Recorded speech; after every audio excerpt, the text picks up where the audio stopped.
Afghanistan, once considered to be the jewel of the Middle East, they championed women's rights and women's education long before any other Muslim nation. But all that has changed. The Taliban has taken over Kabul. Women's right to education and choice of who they could marry and right to work will all be taken away. Now you might be wondering, what is the purpose of this video? Why am I making a video about Afghanistan? I believe that we should be aware of what is happening around the world. In order for us to do that, we must answer one question.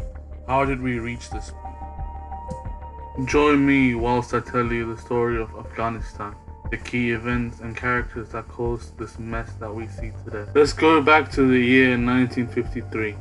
Zahir Shah has been king for 20 years. His cousin and pro-Soviet general Mohammad Daoud Khan has become the prime minister. The new prime minister looked towards the communist nation for economic and military assistance. The Soviet premier Nikita Khrushchev agrees to help. With a new pro-Soviet prime minister and with the backing of the Soviet government comes a time for a great reform, especially when it comes to the women's rights. They were allowed to attend university and join the workforce. While all this is happening, the Afghan Communist Party, known as the People's Democratic Party of Afghanistan, was formed. Noor Mohammad Taqi and Babar Kamal became the principal leaders. With the support of the People's Democratic Party of Afghanistan, Prime Minister Mohammad Daoud Khan seized power in a bloodless coup. This marked the end of the Afghan royal family, and Mohammad Daoud Khan became the first president of Afghanistan. Now President Daoud Khan started to modernize the country. Afghanistan is trying to become more like the West in terms of fashion, education and women's rights. Listen to Afghan woman who is describing this period of history. Kabul was a different place. I would say it was a modern city with lots of restaurants, jazz music, live.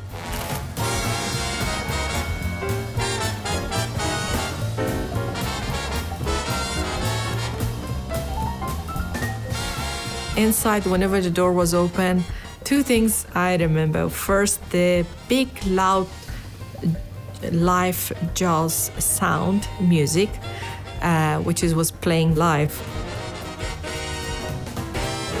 Plus, lots of smoke. People over there inside of that room was been smoking a lot. You can't believe and even you can't imagine. It was better than Europe, I guess. Daoud is seemingly committed to a policy of non-alignment due to Soviets' attempts to dictate Afghanistan's foreign policy. Soon after, the relationship between the two countries deteriorated. This now causes a rift between Daoud's Republic of Afghanistan and the People's Democratic Party of Afghanistan. All it needs is a spark to ignite a fire of war.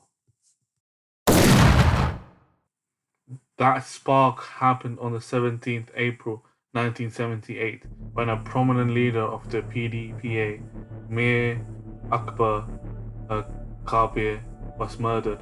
Even though the government made a statement deploring the action, Noor Mohammad Taqi suggested that the government was responsible for the death of Kabir. During Kabir's funeral, a protest against the government was formed. On the 27th April, the presidential palace was surrounded. In the morning of 28th April, President Daoud was killed. This marked the end of the coup. Noor Taqi is the man in charge of the new government. A new socialist government was in charge of Afghanistan. With Noor in charge comes even more social reforms.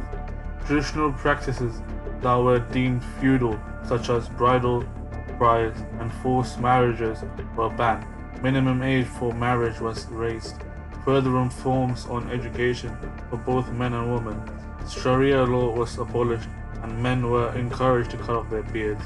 This new government launched ruthless purges of all domestic opposition, such as devout Muslim and largely anti-communist population.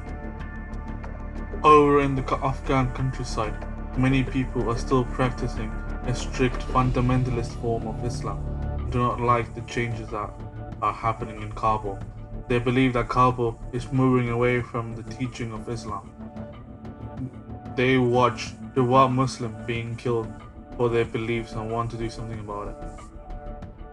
So in response to the social changes first introduced by Khan and further amplified by Noor, conservative Muslims started to arm themselves in the countryside. In June, the Mujahideen was created to battle the Soviet-backed government. Political infighting and coups within the government. Now the Mujahideen is trying to overthrow the government. This prompted the USSR to invade Afghanistan. Soon, on the 24th December 1979, USSR sent 30,000 military troops to re-establish order and put in charge a new puppet government. While all this was happening, the US was watching everything carefully. Now the Soviets have invaded Afghanistan. They now have to do something about it. The US has been giving money and military assistance to the Mujahideen in order for them to resist the Soviet Union. The war has reached a stalemate, with the Soviet Union controlling the main cities and the Mujahideen controlling the countryside. Many people from Muslim countries joined the fight, including a young Osama bin Laden. All of this pressure worked because the US, Pakistan, Afghanistan and the Soviet Union agreed to sign a peace accord in Geneva guaranteeing Afghan independence and the withdrawal of Soviet troops. But this doesn't mean the fighting stopped. The Mujahideen continued their resistance against the Soviet-backed regime of Communist President Dr. Mohammad Najibullah. In 1992, the Mujahideen and the other rebels took control of Kabul and Najibullah was removed from power. In 1995, newly formed Islamic militia, the Taliban rose to power with the promise of peace after years of drought, famine, war, and willing to uphold Islamic values. Then the Taliban went on to execute Najibullah.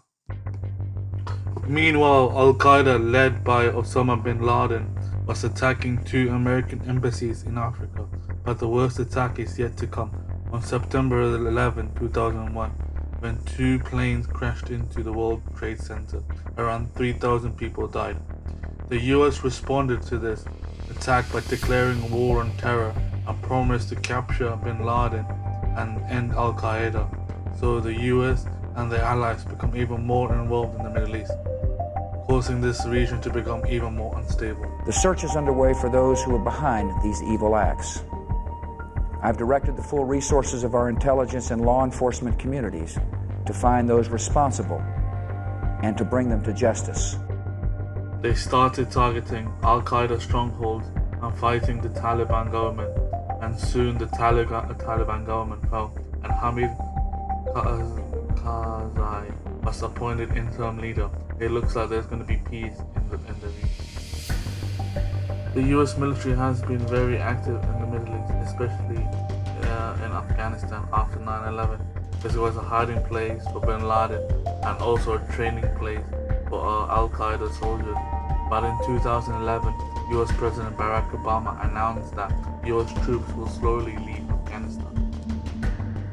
Rather than a slow withdrawal of troops to train the Afghan soldiers and prepare them for a Taliban takeover, this did not happen due to the failures of the new Afghan government, and without proper backing from the US government, it made it very easy for the Taliban to take over the moment the US army left. When the last set of US troops left Afghanistan, within a span of few weeks, the Taliban took over the capital and most of the countryside. Afghanistan has been in conflict after conflict with no end in sight.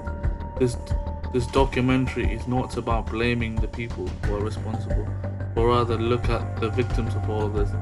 They are the everyday people of Afghanistan, the women who are forced to wear a hijab and unable to receive higher education. Afghani development will stagnate now, and at best, people will leave the country.